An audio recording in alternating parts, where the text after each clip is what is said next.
My boy Chitty approached me one day.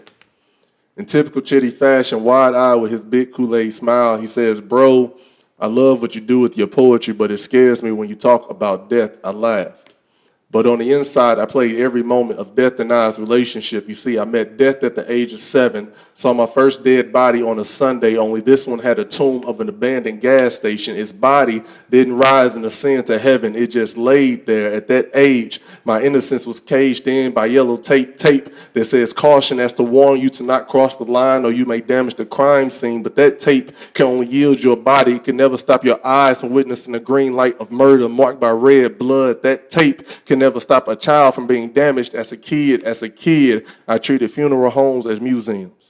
Kings and queens, prince and princesses morphed into embalmed artifacts laid in gold caskets, corpses mummified in their best church clothes. I used to always wonder were those clothes supposed to put them closer to God. Their life now a memory, their presence now figments of night's imagination we call dreams. Death has never been a distant cousin. It's always been a next door neighbor knocking who I look at through a screen door. One night in 2012, it became my ballroom dance partner as we glided across the highway dressed in my all black Ford Focus, spinning under heaven's stars, head on into an 18-wheeler on the verge of it kissing me goodnight. I'm spent one last time and dipped safely into the arms of a grassy median underneath the loudness of the raindrops thumping on my unscathed car. It's crazy how exposure to death or near-death experience can cause you to always feel that death is near.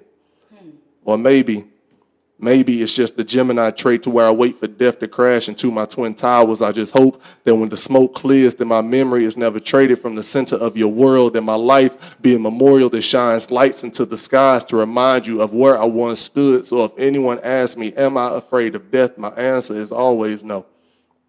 I'm never afraid of anything that I've looked in his eyes and walked away from.